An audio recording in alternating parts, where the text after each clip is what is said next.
Welcome everybody to Tabletop Trainwreck. I believe you mean Card Game Crypt. That's right, we're coming back at you with another Card Game Crypt. Today we're talking about Star Wars Destiny, which was canceled as of like 1 week ago. Yeah. The body is still very warm in the ground, but we were going to do like a full episode on it because we started playing it and we really liked it, and then they canceled it. So here we are. Here we are, and here we're going to talk about We'll talk about the crypt. the very recently dead. Yeah. This is the wake right here. Yeah, we're at the wake.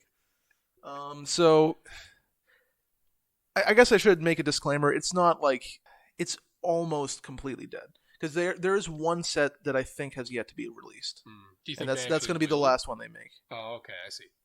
Well, I don't see why they wouldn't because they said it's coming in like a few weeks. I see. Or maybe it's out yet. I don't know. I haven't been keeping track of it because like we just barely got started in the game, so it's like we can't really put that much stock into what's coming out and how that affects the meta or what the fuck ever. Yeah. But yeah. So we're gonna have a lovely card game crypt for y'all today. Yeah. And so let's start it off by just describing the very basics of this game. So already I have managed to deceive you in the audience because this is not just a card game. This is a card and dice game. That's right. When you buy any pack you buy, you will get your cards, but you also will get a die. Yeah. And so the die are put on characters and like key pieces of equipment, and when you activate a character, you roll their die. And each character has like a different die that they have that does different effects, and we can go through all of that once we get to that point. But so that is kind of what made this game unique initially, is because it combines a dice game with a card game, and also it's made by Fantasy Flight, which means there has to be a bunch of little fucking cardboard tokens, of course, and all this horse shit. Although I personally, for me, unlike L5R, I feel like the tokens make more sense here. I think the tokens make sense in L5R. I think we're talking about L5R now. The honor tokens, I don't think need to be tokens. I think honor could be like a dial or like a D20 or something like that. Mm-hmm. Fate makes sense because it's your resource, but you also put it on characters to represent how long they have. And so that's like a little more inelegant if you have dice or something. So I'm cool with fate tokens, I'm cool with those. And the honor dials need to be a key component, so obviously that has to be a cardboard cutout thing too. So, but we're not here to talk about L5R, as much as I'd love to. We're here to talk about Destiny. Yeah. So, the way your decks are set up in Destiny, we're just going to start with deck building. And we'll move on to mechanics, and we'll have a slight discussion about why this game died. I'm not too well versed in it. I'm not like big into the Destiny community, but yeah. So decks are 30 cards, which is irritating because the starter decks they sell to you are not 30 cards. They're less than 30 cards. So if you want, they're 20 or 25. I forget exactly how many. So if you want like a full deck, you need to buy 2 of the fuckers, which is really not cool. But it's classic Fantasy Flight. Traditional Fantasy Flight horseshit. If you're going to get into the game, Obi-Wan is good as long as he's not paired against Grievous. We'll get to that. But yeah. So decks are 30 cards, and in addition to those 30 cards, you have your hero cards, which you're usually going to have 2. If you're playing Grievous like I do, you'll have like 4. But you can have up to 30 points worth of hero cards. Yep. So if you want to, I don't know if heroes like this exist, but if you have like a single hero that costs like 30 points, you can do that. If you're like me and you play General Grievous and you have like 1 hero that's 9, and then 3 pissant heroes that are 7, that's 30 points. You call them pissant as though they're not like extremely annoying and useful. If I had exactly 1 of them, they'd be awful. It's the fact that I have 3. 1 of them. But the base set comes with 2. Yeah. Traditional orc tactics. All I'm saying is that you would never run 1. I know. And those are kind of like your core. That's what you start the game with.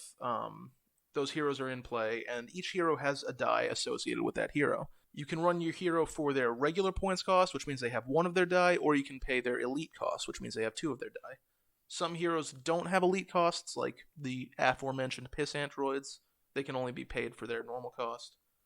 But most like named characters and important people have 2 profiles. That is one of my grievances I'll get to later, particularly about the piss androids. Yeah. Nothing about balance, more about other stuff. Yeah. And that's also kind of an annoying thing, going back to like how they sell this game, is that characters are theoretically meant to be played with 2 dice, but you only ever get 1 when you get a character. Unless, actually, the Obi-Wan Obi-Wan starter deck comes with 2 dice for Obi-Wan. Really? Yeah. So now I have 4 dice for Obi-Wan that I don't need. Sorry, I have 2 extras that I don't need. Yeah. Okay. Well, let me give you another example. The intro kit, which was Rey and Rey and Poe versus Kylo Ren and Captain Phasma. If I want to play Captain Phasma with her 2 die profile, I need to buy an entirely new starter kit. Yeah. With Captain Phasma's die in it. But and then it's just you have even more cards that you don't really need. I'm rambling now, but we'll get to the rambles. And then so you have your hero cards, you have your deck, and then you have your battlefield card. Each player has a battlefield card, but only one is in play at a time. And when we start describing how the game is actually played, we'll explain more about what that means.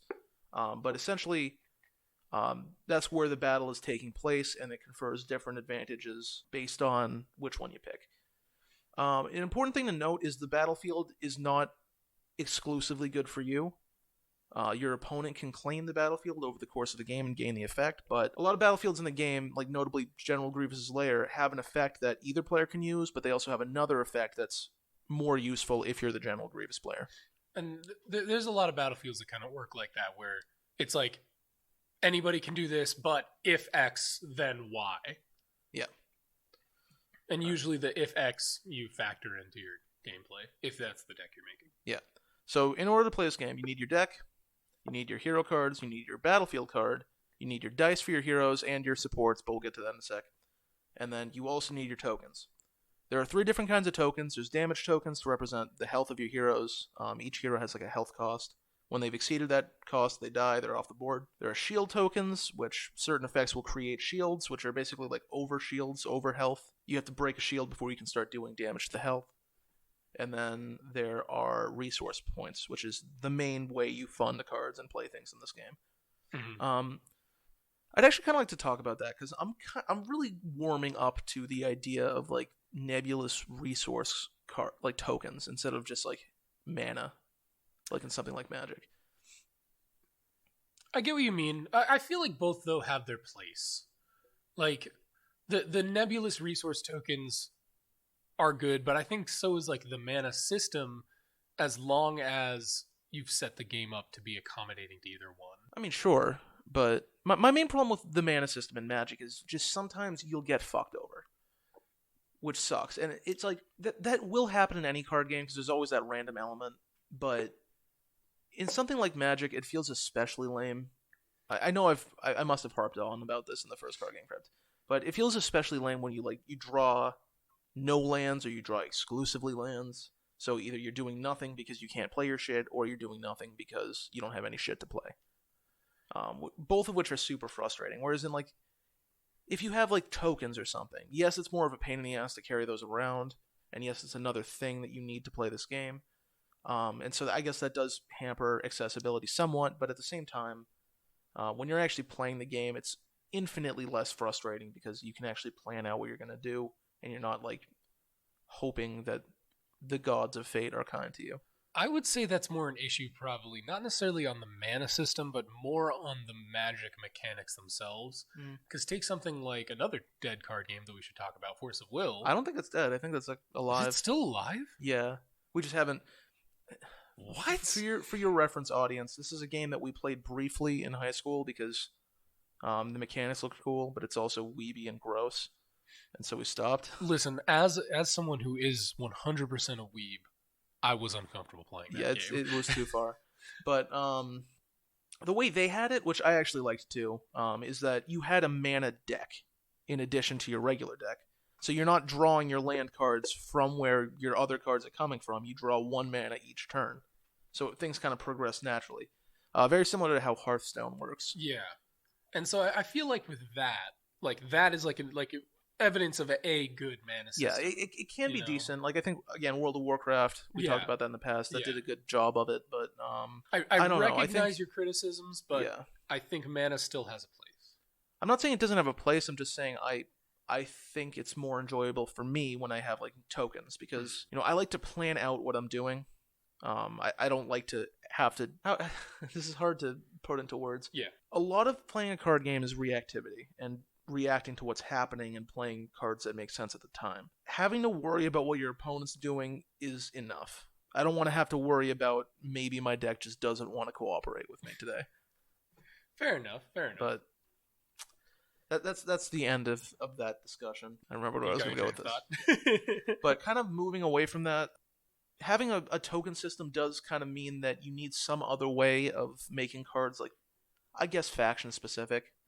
Because in Magic, like, you can theoretically run all 5 colors and you're limited by your mana's availability. But in something like this, that's not an issue because everyone's using the same generic resource, so you have to create some other kind of inhibiting factor so people can't just run every card. Yeah. So to that end, heroes have one of 3 different colors. There's red, blue, and yellow. Red heroes are kind of like your rogues, Yellow heroes are kind of like your rogues, like your Han Solos, your Poes, your Saltine crazies. Satine Cries, I think her name is. Whatever the fuck her name is. I've never seen her before in my life, but she's there. Yeah, probably some extended universe shit. Yeah. They tend to have they do a lot of like range damage typically. Yeah. Yellow cards tend to be like very tricky and very fucky. I don't know. Yeah.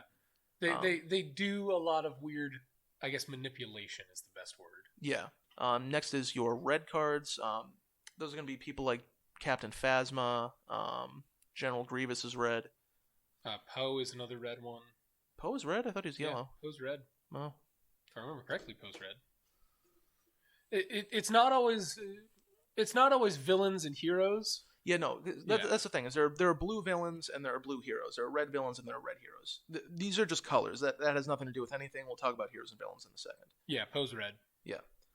So those are people that are like kind of more ranged in focus, or that have like effects that aren't. Basically, an easier way to describe this is that blues are Jedi, and red is everything that's not a blue, basically. Yeah. That isn't a yellow. Yeah. If that makes any sense to you, which it doesn't.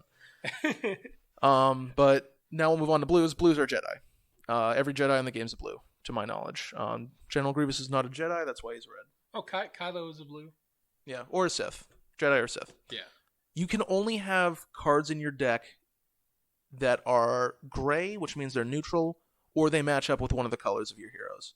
So, as an example, Liam plays Obi-Wan and Saltine Crazy. Saltine Crazy, yes. Yeah. Saltine Crazy is a yellow card, Obi-Wan's a blue card. That means he can have blue or yellow cards, but not red. I'm playing General Grievous and 3 battle droids, which are all red, which means I can't have blues or yellows. I can only take reds or grays. Which never sets you back, ever, at all. I mean, red's the best color. So that's one limiting factor. Another thing you have to think about is heroes and villains. Cards are either heroes, villains, or neutrals. I think neutral heroes can, neutral characters rather, can be on either side. Heroes can only be with heroes, villains can only be with villains. Mm-hmm. So you cannot have Ben Swolo and Obi-Wan on the same team. Well, you can't have Kylo Ren and Obi-Wan, but you might be able to have Ben Swolo. I don't think they made like a good boy Jedi version of Did Ben they Swolo. not? Lame. Yeah, I don't know. I want a good boy Jedi version. No, dude. I want Ben Swolo on my team. Ben Swolo was firmly a Sith when he was introduced to us. Firmly, and then... Well, no. Kylo Ren is a Sith. Ben Swolo is a Jedi. I'm going to contest you because... No, the Ben Swolo meme is with his shirt off, right? Yeah. And he's a Sith then. That was in the second movie. He was full Sith. Well, that's like the meme no, of that Ben that Swolo. is Ben Swolo. But no. But Ben Swolo himself, the man. No. You must separate the man from the meme. Did he have a shirt off when he died? When he was a Jedi? No, he didn't. Well, you just spoiled everything that happened. I don't give a fuck. Listen. He gave up his Swolo powers when he joined the light side. I don't know. That's why he got to be Swolo. Is because he chose the easy dark side path. Okay. Listen, you must separate the man from the meme, Will. Impossible. Everything is memes. All right. So Continuing on. Let's get into playing this fucking game. The game starts by you shuffling up your deck, you setting up your heroes, and putting your location cards to the side. Yep. Then you and your opponent roll off with your character dice, and you count up the total number that you see on there. And whoever gets the higher number can choose to go first or second. The first player gains two... The first player goes first, and it's their battlefield that is used in the game. but the second player gains 2 shields. So you have to kind of choose if you win the die roll whether you want the 2 shields or if you want your battlefield to be the active battlefield. Liam usually defaults to the 2 shields because he has like a lot of effects that work well with shields, and you just have so much damage that's usually what factors in. Is I have to be like, I need to protect myself. Yeah. Then it just doesn't matter anyway because you just hit me with like 11 damage in one turn. It's like, great, that's fair. It's fine. It's safe. It's wholesome. My total 20 health versus your total like 32. No words now, only tears. I blame Satine more than I blame Obi-Wan though, because Obi-Wan I think is a good hero. I don't think Satine Kryze is a good hero. No, she's awful. Yeah, she does absolutely nothing for me. At some point, honestly, just use Rey. That's what I was about to say. At some point, I'm probably gonna mix together my Rey and my Obi-Wan. But yeah, so after the game begins, both players draw a hand of 5 cards. And I think it's a selective mulligan from here, or maybe you have to discard your whole hand. Selective mulligan, but you shuffle first and then draw more cards. You do not draw more cards. Okay, all right. And then the game begins. So during your turn, everyone starts with 2 resources each turn. If you don't spend all your resources, you gain new ones, and there are other ways to get more resources over the course of a game. So each player switches off taking an action. So you can use an action to roll in one of your heroes, which means you tap them and roll their die, or dice if they have multiple. Or you can play a card from your hand, or if you have a support in play that has an action ability, you can use that. You can also use an action to claim the battlefield. If you claim a battlefield, you can't do any other actions that round, but you get to take the battlefield, you go first on the next round, and you get to do whatever the battlefield says when you claim it. And which I like that mechanic. It's kind of like a Mexican standoff kind of thing, where it's like who's going to claim first, because like... Oh, God. I guess I just have to fucking wait for this now. I'm sorry, I have no idea what just happened. Like... Oh, God, what just happened? Like... I was like, my body was like, okay, we're going to burp. And then my body was like, no, we're going to cough now. And then I was like, oh yeah, we're actually going to throw up a little bit. So a lot just happened in my esophagus. Yeah. We good? Can we continue? Hold on. Pissing me right off. I think we're good now. Great. So I like this battlefield mechanic because it's kind of like a standoff kind of thing where it's like, who's going to take it first? Because if I take it, I get it. And having it's very good, but I don't know how much more you have. And if I take it too early, then I'll get screwed over because I won't be able to respond to what's happening. If I take it too late, you're probably going to take it before I do. Which means I don't get it. That came in our last game, even though it was fairly one-sided. Our last game there were some points where you were like, all right, is it worth it for me to do this, to try to take it first? Or, like... You gave up some moves to take the battlefield first because it was just more worth it. Yeah, and then you can also use one of your actions to resolve a die. And we'll explain more about what that means later. But once you take an action, then your opponent gets the opportunity to take an action. And I think this might be kind of the secret sauce that makes a game fun for me. Is when it's like, it's not like I go then you go. Like I take my turn, you take your turn. It's more like, I do an action, you do an action, I do an action, you do an action. It's like L5R in that sense. Yeah. That's why I love L5R, is because it's very like, you have an opportunity to do something. It doesn't feel like... I don't want to keep shitting on Magic because like it's not that bad of a game. I make it out to be a lot worse than it is because obviously it's the best card game that exists because obviously it has the most players. I wouldn't say it's the best card game that exists. I'd just say it's the most popular card game that exists. Sure. Well, I mean, that's a big difference in terms of... I know, but I'm trying to be objective here. It's not my favorite. I like L5R a lot more, but like I'm trying to be objective according to its longevity and its continued. Just kill me. Just blow my fucking brains out. Come on, that was like kind of funny. How did you enjoy this? I'm glad you're having a good time. You were enjoying me dying just a second ago. What the fuck was I saying? You're saying objectively. I'm trying to be objective here. Like, obviously, it's not my favorite game. My favorite game is L5R. But I don't know. I feel like you can't be objective about this kind of thing. That's a tough thing to be objective about. I guess, but at the same time, you can't ignore that it's existed for as I'm long not as saying it it's has. not popular. I'm just saying it's possible that It just has had that longevity due to a variety of reasons. That doesn't necessarily mean that it's the best. It's just that it could have had the best marketing. It could have had the most support at the time. Oh my because god, it's fine. Yes, you win. Great. God damn. Let's move on. I'm trying to explain to our 3 listeners who love hearing us converse, Will. I'm trying to have a conversation with you. You're all dumb. Kill yourself. Okay. But I think that's the secret sauce that makes a game fun, is like that swingy interaction where it's like it's not you just sitting there while your opponent masturbates and takes their whole turn, and then maybe if you have instance, that's fine. Hashtag ad nauseum. Yeah. I mean, Magic was kind of okay about that, or is kind of okay about that, because it does have instance, so you can kind of do something, but sometimes you can't do anything, but whatever. The game I think is really shitty about it is Pokemon. Yeah. Because you just can't fucking do anything while your opponent's going off. And you just have to sit there and have fun. From the few games that you and I played of Pokemon back when we did, like you had those EX Pokemon that just slapped my shit, and I just couldn't do anything about it. I was like, all right, here I am. Yeah. 3 fainted Pokemon and EX out here just destroying. Yeah, it can get very masturbatory, and like even Magic with like instance and interactive spells like that, it's still not perfect, but I liked this because it's like there's more to consider before you take an action, you know? It's not just like, I'm going to kick your ass. It's like more than like, oh, do they have mana open? Like, okay, they're going to go after me, and if I leave myself vulnerable here, what are they going to do? And so I think that makes the game a lot more fun. But so that's the essence of how the game works. Yeah.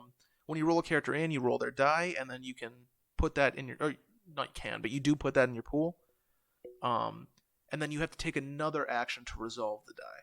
Yep. Which means nothing happens immediately, which I like a lot too. Because the way that works is like, say, I roll 3 melee damage. Just another off tangent. There's 3 kinds of damage. There's melee, ranged, and indirect. They all do damage the same way, but they each interact with cards differently.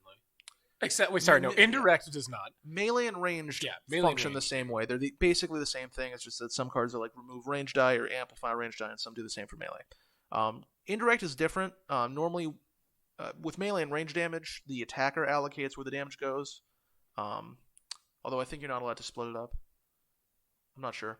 But with indirect damage... You can split it up. Maybe. Pretty sure you can. With indirect damage, the defender splits it up. Oh, wait. Wait, for which one can you split it up? Can you not split it up? I don't know. No. Indirect damage you can split up. I'm talking about melee and range damage. Oh, yeah, melee and range damage you can't split up. Yeah. I thought you were talking about indirect there. Great. My bad. What's with the sass you have today? You were like so sassy today. It's like your bullshit. You're just like, you're so sassy. He's sassy, people. I'll touch your butt. I'll do it. I dare you. Okay. Can I move on? No. Okay. Other things that can come up on your die are plus damage dials, plus damage numbers, which means like you add that damage to an existing damage die. So if I get like a +2 range die, that does nothing by itself, but if I have another range die in play, I can add that to it to do +2 to whatever that was going to do. There's kind of like this wavy card thing, which means you can spend that die to force your opponent to discard. There's a swirly thing, which means you can turn another die that you have in play to the side of your choice. Trying to remember what else there is. There's this like blasty looking thing that you use to remove someone else's resource. Yeah. There's a resource icon, which means you gain a resource. And then there's a shield icon, which gives you a shield. And then some cards will also have a special icon, which does something weird that the card dictates. And so those are all the possible things you can roll. Each character rolls different things depending on their die. And when you tap them to roll it in as an action, and then as another action, you take a die and resolve it. You can resolve any number of die of the same type, so I can resolve any number of resource gain die, I can resolve any number of damage die, but I can't resolve a melee damage and a range damage die at the same time. And you can resolve them across characters as well. So. Yeah. So if I have like 5 range damage, that's way too much. If I have 2 range damage on Obi-Wan and then 2 range damage on Luke Skywalker, I can do both of them at once, even though neither one of those characters would do ranged. But shush. I'm an archaeologist. I was about to say, I'm not sure if any of those guys do range damage at Another thing you can do as an action is you can always discard one of your cards from your hand and re-roll any number of dice in your pool. And that's a very, very helpful ability. By the way, if you're gonna try to learn this game, get into the habit of doing that, because that's one of your key ways of not getting fucked over. Because you can get fucked over pretty hard. Yeah. Unless your good friend just gets rid of your dice, which happens. Yeah. So as for cards in your hand, you have, I believe it's just events and supports. Supports are things that you play. Oh no, sorry. There's events, supports, and attachments. And plots. I don't know what plots do because I've never played a plot. So how about you go? Take it away. So I'm actually confused on plots. And here's why. So for plots, they don't have any cost, and according to the rule book that you get with the starter sets, if you are playing Obi-Wan against Grievous, you set aside that plot at the beginning of the game, and you can just use it at any time. But now I'm like, when we were playing today, I was like, if I have two of them in my deck, can I have two of them to begin with? Yeah. Second, do I put them both down, and then can I just use them whenever? So, or do I put them in my hand, and I think the rules say to you take them out of your deck at the start of the game and put them in play. Well, so here, something like that. Let me, this is high quality, but let me grab the rule book, because the rule book. See, and this is also another reason I'm not sure, because that's just for the starter sets, not for any sort of custom made decks. I don't think that is different. I think. Let's see. I mean, admittedly. Oh, players may optionally select one plot, but not more than one when building their team. Each plot has a point value that counts toward the 30-point limit. Oh, okay, I see. Oh, so Force Flow, the plot that I have, is 2 points. All right. Yeah. Neat. Yeah. That actually makes more sense. Okay, so that's why you were at 28 points. Okay. Yeah. So that way I could have Force Flow. And I think those are usually some kind of expendable thing that you have on the battlefield, and you can burn it to do whatever. Yeah. So attachment cards you attach to a character, and when that character they usually have a die, as in they always have a die. And when that character rolls in, you roll all those attached dice. Supports are kind of independent. They usually have their own die as well, and when you use them, you roll their die, or you do their action, or whatever it is. And then events are exactly what they imply. They're like a one-time use thing. When you play it, it does the thing. And that's basically the long and short of the game. You just kind of go back and forth, taking actions, resolving your dice, trying to basically kill your opponent as quickly as possible. The two ways you win the game are by having your opponent run out of cards in their deck and try to draw more. Run out of cards in their deck and hand. And then 2, by destroying all of your opponent's heroes. And then at the end of the turn, whoever claimed the battlefield goes first. Everyone gains 2 resources, and then everyone draws up to their hand size of 5. So you can be a lot more liberal with how you burn your cards, because you're gonna have 5 in your hand at the start of the next turn, no matter what. But yeah, that's the long and short of how to play it. Yeah, and we've been kind of going through what we like and don't like about this game. I'm gonna say that again because you cleared your throat. We've already kind of gone through what we like and don't like about this game. Do you want to talk about our experience in the game?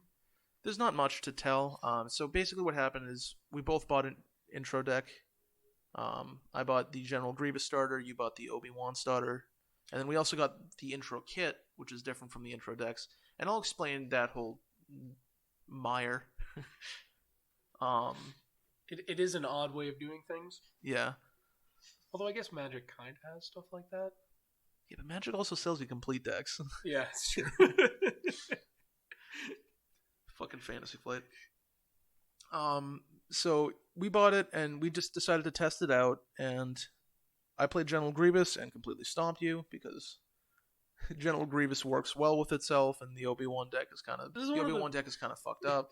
This is one of the few times that will actually agree with me about something being obviously unbalanced, because it is. Yeah, it's stupid. I don't know how the other decks play, and I feel like if you had chosen not General Grievous, that's the thing. Could have had a decent. That's the thing, is these decks were clearly made to go with each other, because I think with every new cycle they release 2 new decks as starter decks. And yes, I could have bought the Boba Fett deck, but that was from the last cycle, so I don't know if any of those cards work with what you had.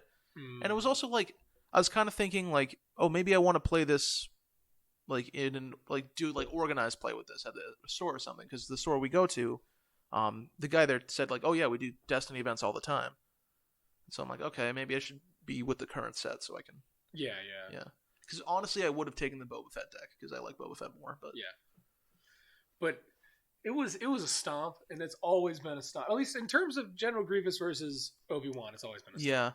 Our experience with Kylo versus Rey was a lot. So that's like the old ass starter kit is Kylo Ren and Captain Phasma versus Rey and Poe, and that was a lot more like swingy and a lot more tense, and I liked that a lot. I think you still won out in the end, but it was damn close. Yeah, I think like Phasma was dead and Ren was on like 2 health. Yeah. By the time I finished, but yeah. If you can't tell, I like playing the villains. Liam likes playing the heroes because he's a communist. I like heroes, man. I don't like being a bad guy. I like being the good guy. I will be your villain, Hunter. Exactly. That's why, Yeah. I am the Emperor, and I'm sorry. Who played? Who fucking stomped you with Hante the 38? We need to talk about that eventually, because that was, oh my god, good old Hante. Fucking Hante coming out. I really liked that game. We won't talk about it now. But that was a fun match that we had. Yeah. But back to Star Wars. Yes. So those were our experiences. These 2 starter decks we had weren't particularly well balanced, and when we expanded upon them, they still weren't very well balanced. You got a lot better, and I stayed strictly neutral. Yeah. But the old starter kit was very tight, and honestly, if you just kind of want like a fun way to spend your evening, just get the starter kit, because it's relatively balanced, and like it has everything you need for 2 people to play, except not everything you need because you don't have enough for 2 like full decks. But like if you only intend to play like against each other, it's not like a huge deal. Yeah, honestly, if it's the type of game that you're planning on getting it just to have something different every now and again, just go with the starter kit and just play with that. Because like if it's not something that you're planning on getting deep into, then the starter kit is just fine. You can play either one, you'll have fun, and due to the random mechanics of the dice, you'll have a lot of different experiences with it. Yeah, that's kind of the long and short of our experience. We really didn't play this game very much because it died before we got too deep into it, and then we were also just so enamored with L5R that like I don't know, Destiny still are. Yeah, that Destiny really just isn't. It was kind of on the back burner, and now that it's dead, we're just kind of whatever. But that's not to say we didn't like the game. I love how this game works. I thought it was really cool. I thought it was novel in a lot of ways. The dice were kind of idealistic of them to try to work in, because we're gonna kind of try to talk about how this game died, but the biggest problem was the distribution issues, and I think a lot of that had to do with the fact that you need cards, you need dice, you need tokens, you need all this fucking shit to push these out, and it's tough to get all, because each individual pack is unlike a lot of the other fantasy flight games. This is a card collecting. I probably should have led with that. This is a collectible card game. Yeah, like more traditional, like Magic, where you have your boosters, you have your rare cards, you have all this shit. And each booster comes with a die and a specific card that matches that die. Yeah, and just the simple idea of the logistics of trying you have to match up all the dice with what you have, and I have to imagine that there were some cases where like you open Emperor Palpatine but you don't get his dice because they fucked it up or whatever. Maybe that didn't happen. I might be talking out my ass. I haven't looked into this too deeply, but there's just so much opportunity for things to be fucked up.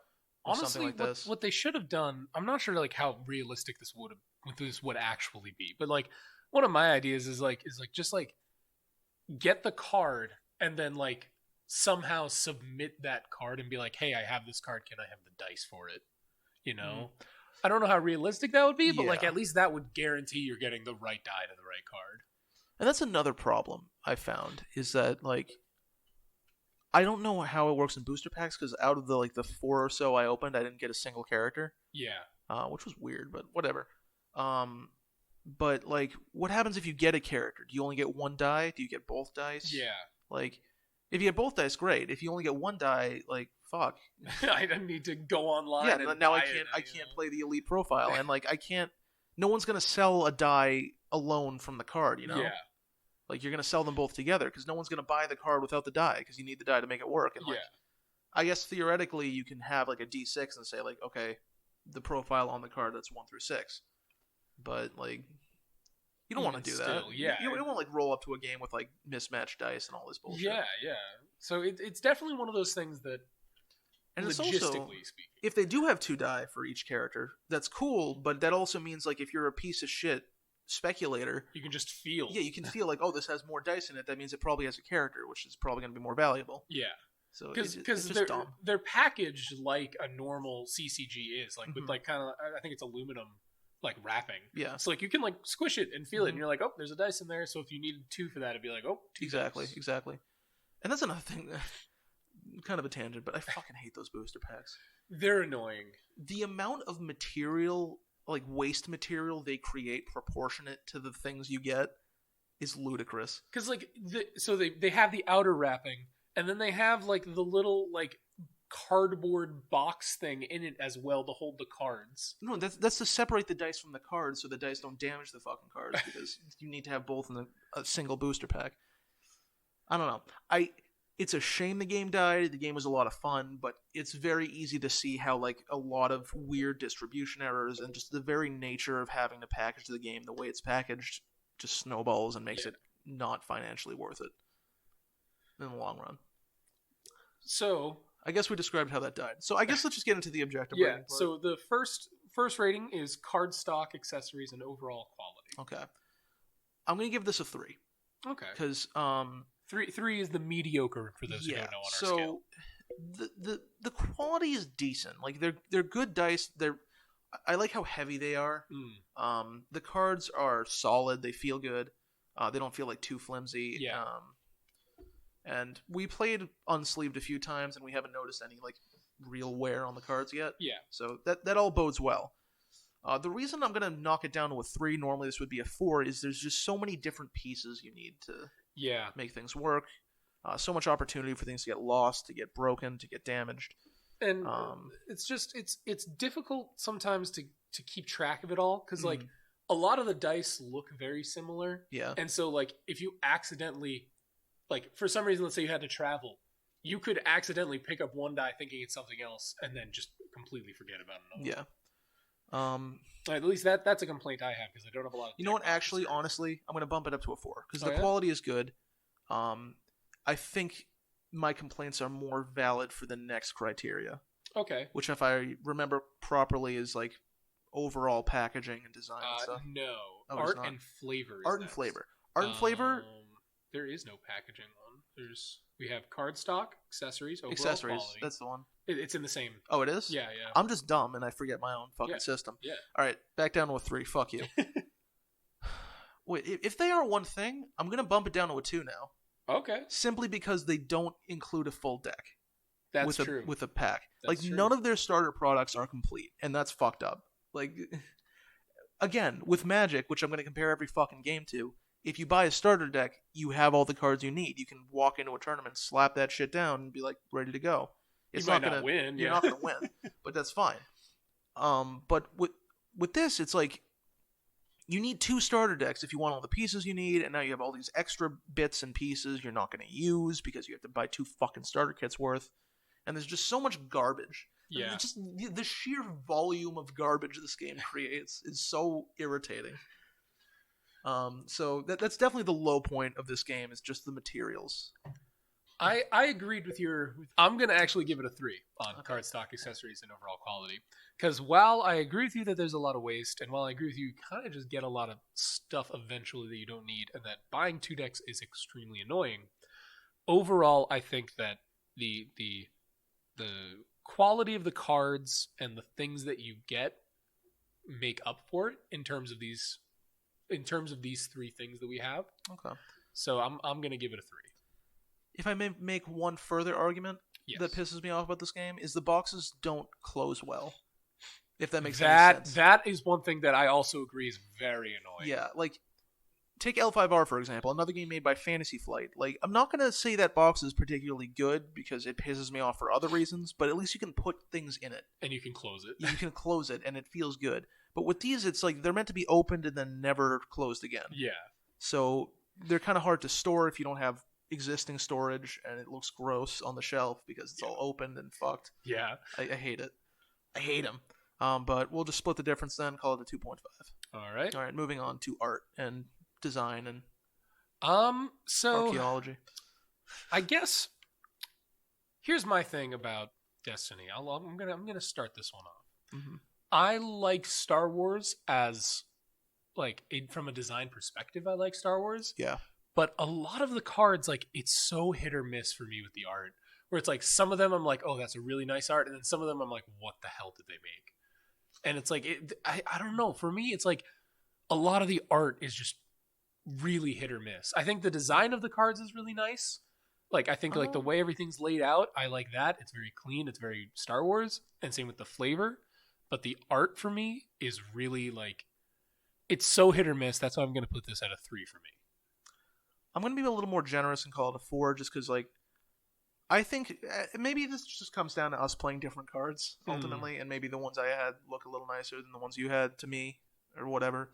But I think it's all cohesive. I think it's all very Star Wars. If you like Star Wars, you're going to like how this game looks. You're going to like the art. You're going to like the characters. You're going to like how it plays.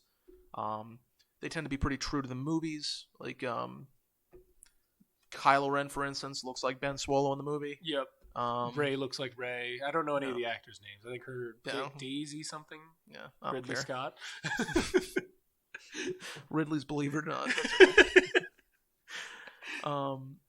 But it feels very Star Wars, and I like that. I like that a lot. I like the card backs. I think they look like minimalist, but not like ugly. Yeah. I do wish there was just a little more to them myself. That's fair. Like I recognize that they were just trying to make it something simple, just Star Wars, because the backs like are kind of like a nice like spacey blue, and they just say Star Wars on them, classic Star Wars font, and it's like that's nice, that looks good, but I wish there was just like a little more of something. Yeah, and that's fair. But ultimately, the game looks and feels like Star Wars should look and feel like, and definitely. I think that's why it's a 4 for me. But we'll call it 3.5. Next is the mechanics. Mechanics, I'm going to give a solid 4. I love how the mechanics work. I'm with you on that one.